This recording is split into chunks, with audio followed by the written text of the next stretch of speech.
Eh bien salut tout le monde les amis, j'espère que vous allez bien, j'espère que vous êtes en forme, j'espère que vous avez passé une bonne matinée ou plutôt du moins une bonne journée. Voilà, je vous sors le débrief le plus rapidement possible comme d'habitude. Alors les amis, le débriefing va se composer en deux parties comme d'habitude. Dans un premier temps, eh bien je vais vous débriefer ce Grand Prix. Petite spécification, le débrief va être plutôt très court, voilà, je vais passer plusieurs choses puisque cette fois-ci, j'ai vraiment envie de prendre énormément de temps sur mes tops et mes flops puisque j'ai un très gros top et un très gros flop et je veux absolument prendre le temps d'y revenir avec vous, comme ça au moins vous pourrez me donner votre avis dans les commentaires. Alors les amis, on perd pas plus de temps et c'est parti pour le débriefing de ce Grand Prix. Alors on est parti pour le débriefing, alors vous pouvez d'ores et déjà voir la grille de départ, pas la peine de vous en souvenir puisque ça va énormément changer. Alors déjà au départ, eh bien c'est Max Verstappen qui garde la tête de ce Grand Prix malgré un bon départ de Leclerc. Verstappen restera en tête. À l'arrière malheureusement on peut voir plusieurs choses qui se passent, notamment Sainz qui tape le mur, du coup abandon pour le pilote espagnol. Vettel et Alonso se touchent, du coup Vettel part en tête à queue malheureusement. On peut également voir un abandon du côté de la Williams d'Alexander Albon ou même un tête à queue de la part de Guan Yu Zhou. Donc tout se passe très mal, safety car, puis ensuite drapeau rouge, une image plutôt choc se passe pendant le drapeau rouge, c'est notamment Pierre Gasly qui passe à quelques mètres d'une grue, donc voilà, je ne vais pas en parler pour l'instant, mais j'en parlerai bien évidemment dans mes tops et flops. On continue les amis, puisque après environ une heure, même plus d'une heure d'interruption, eh bien les commissaires de course décident de relancer le Grand Prix à 40 minutes de la fin. Alors du coup, c'est reparti, Max Verstappen à la relance, après un départ lancé, reste en tête devant Charles Leclerc. À l'arrière, on peut voir que Vettel et Latifi rentrent directement au stand pour chausser des intermédiaires, puisqu'il faut savoir que tous les pilotes ont préféré les pneus pluie pour la relance de ce Grand Prix. Au final, ce n'étaient pas les bons pneus. Du coup, Vettel et Latifi re-rentrent. Norris et Bottas rentrent également en intermédiaire. Voilà, les écuries ont décidé de faire rentrer leurs pilotes après la sortie de Vettel et Latifi pour voir un peu les performances des pneumatiques. Verstappen et Leclerc également au stand. Je vais juste vous donner le top 3 à 35 minutes de la fin, c'était Alonso, Ricciardo et Schumacher. Bon, ça ne va pas durer puisque Alonso et Ricciardo vont rentrer au stand pour chausser également des pneus intermédiaires, mais Schumacher va décider de rester. Malheureusement pour lui, il se fera dépasser dans la foulée par Max Verstappen et même par tous les autres qui arrivaient juste après. Il rentrera au stand d'ailleurs par la suite. On avance maintenant à 20 minutes de la fin puisque voilà, on peut constater que George Russell commence une légère remontée, même une très belle remontée, envie de vous dire. En plus, il a certains problèmes de frein qui sont assez similaires à Singapour.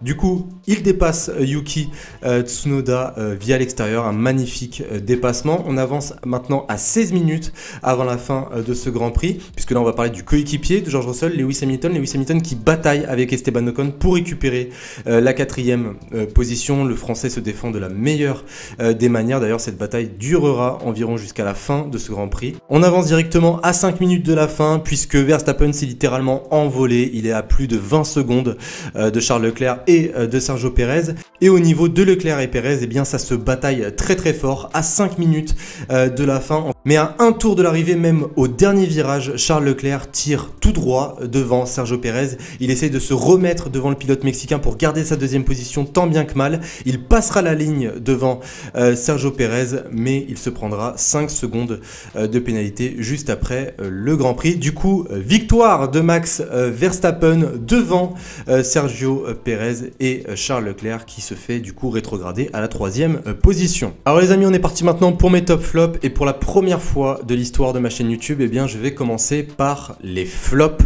et non pas les tops. Voilà, je commence par les flops puisque honnêtement cette journée a été quand même assez négative en termes d'émotion et j'ai vraiment envie de finir sur une note positive. Alors, on commence par les flops.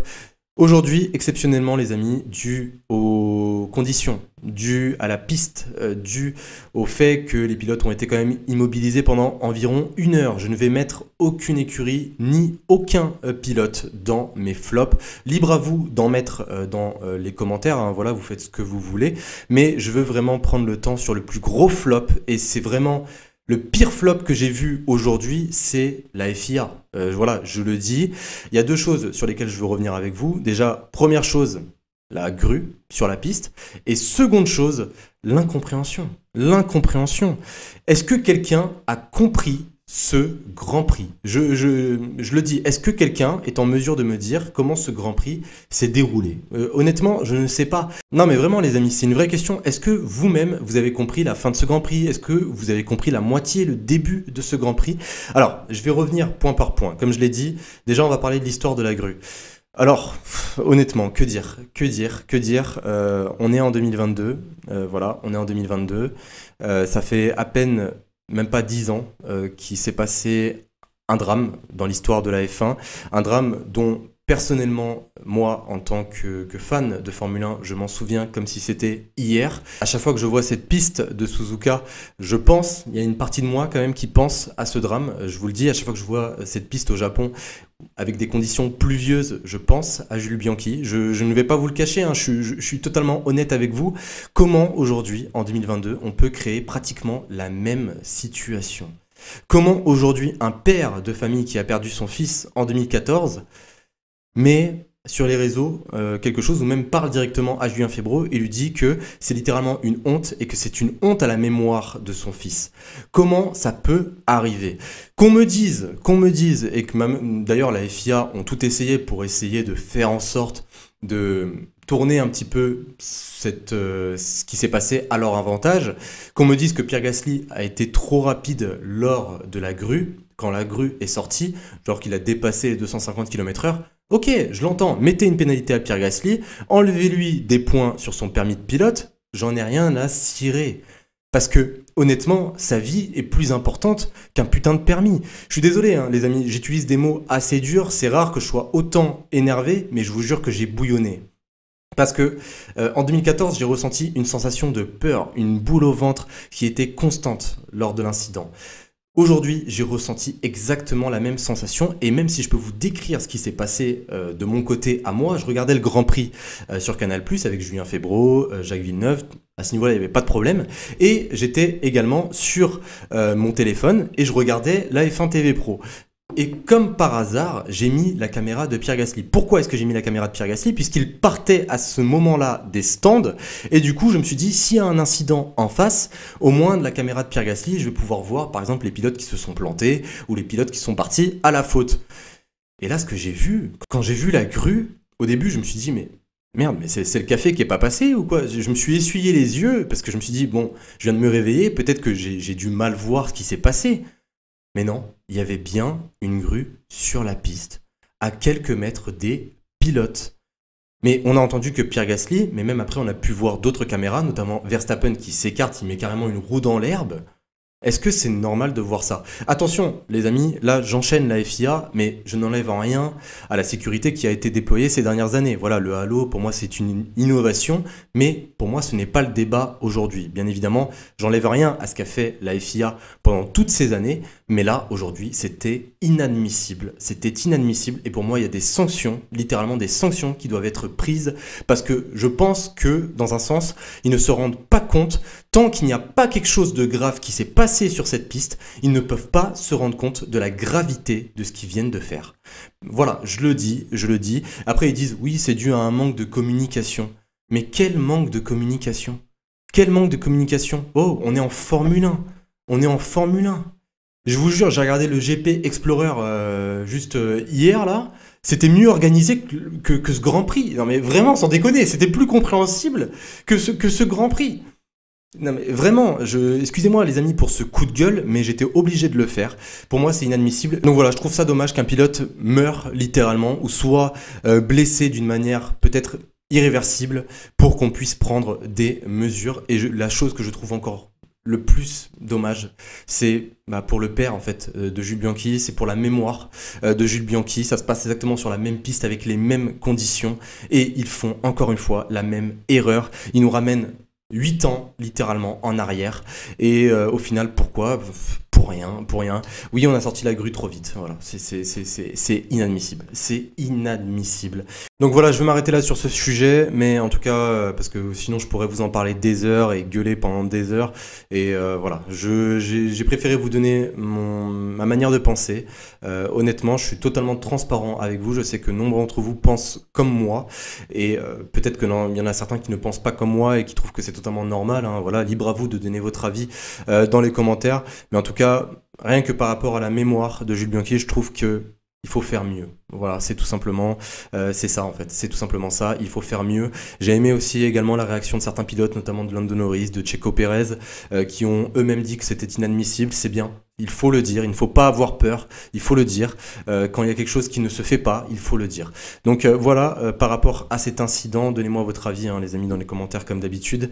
Maintenant, on va parler de l'incompréhension de cette course. Est-ce qu'on aurait pu mettre des pneus pluie plus tôt? Est-ce que les pneus pluie servent littéralement à quelque chose? C'est vraiment une question que moi, personnellement, je me pose. Vous savez, je suis un petit peu tranché entre le fait de soit laisser les pilotes concourir sous ces conditions ou il y a trop de risques. Vraiment, je suis tranché dans un sens puisque, bon, je suis pas non plus la Formule 1 depuis 30 ans, mais je la suis quand même depuis assez longtemps pour vous dire que il y a quelques années de cela, on pouvait sortir les monoplaces sous ces conditions.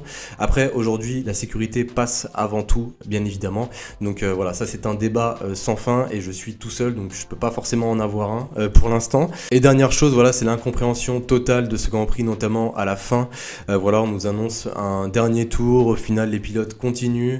Au final, bah non, en fait c'est bien le dernier tour. Le système de points qui est littéralement chamboulé. Au départ, Max Verstappen devait prendre 13 points par exemple en cas de victoire et Leclerc 10 points en cas de seconde position. Au final, tous les points ont été attribués. C'était d'une incompréhension totale. Donc voilà les amis, pour les flops, je vais m'arrêter là, sinon ça va être beaucoup trop long. On passe directement à mes tops. Alors les amis, du coup on est parti pour les tops. Et déjà, premier top, Max Verstappen. Voilà, Max Verstappen qui vient gagner cette course avec autorité. Bon, je l'avais dit hein, dans la vidéo analyse, je le voyais littéralement détruire la concurrence. Bon là, ça a été forcément le cas. Il a fini avec environ 25 secondes, non à peu près, alors attendez, je vous le dis, ouais, 27 secondes d'avance, donc voilà, quand même, ça reste une très très grosse performance, mais il faut quand même applaudir cette saison de Max Verstappen, puisque Max Verstappen est pour la seconde fois champion du monde de Formule 1, après une saison littéralement impériale. Qu'on l'aime ou qu'on ne l'aime pas, il faut reconnaître quand même que sa saison était juste grandiose. C'est encore une fois dommage que ça se termine dans ces circonstances. À chaque fois, Max Verstappen, j'ai l'impression que ses titres sont entachés par ce qui se passe en course. Hein. Voilà, littéralement, lui, il faut rappeler que ça reste le pilote, il est dans la voiture, il n'a pas de décision à prendre, ou même c'est pas lui qui fait en sorte que les choses se passent. Donc voilà, il faut mettre un petit peu ce qui se passe au niveau de la FIA de côté ou quoi que ce soit. Là, pour le coup, il n'y a aucun débat possible, et même si Max Verstappen n'était pas champion aujourd'hui, il aurait été champion aux États-Unis sans trop de difficultés. Donc voilà, grand bravo à Max Verstappen, il rentre encore un petit peu plus dans l'histoire, il n'a que 25 ans. Il montre encore une fois qu'il peut devenir l'un des plus grands de ce sport. Donc voilà les amis, Max Verstappen dans mes tops. On pourra pas dire qu'il n'aura pas mérité son titre. Je crois que là il est à 12 victoires. Donc voilà, il est juste exceptionnel cette saison. Deuxième top les amis, je vais mettre Sergio Pérez, voilà, pour le doublé Red Bull. Je vais mettre également les Alpines, celle d'Esteban Ocon 4e et celle de Fernando Alonso 7e. Nicolas Latifi également, c'est rare que je le mette dans mes tops, mais là il le mérite amplement. La stratégie a été très très bonne de faire arrêter Latifi dès la relance. Du coup là il vient chercher la 8e position, du coup 2 points voilà au compteur. On peut également citer la très très bonne performance de Sébastien Vettel. Voilà, Sébastien Vettel à Suzuka qui nous sort toujours des très très bonnes performances malgré un début de Grand Prix où je rappelle il était en tête à queue. Eh bien il est quand même venu chercher la 6e position. En tout cas voilà les amis pour mes top flops. J'espère vraiment que cette vidéo vous aura plu. Félicitations encore une fois à Max Verstappen. Et sur ce les amis, je vous souhaite une excellente journée, une excellente soirée. Prenez soin de vous. Moi je vais directement dans mon lit. Et sur ce, je vous dis à la prochaine. Salut tout le monde.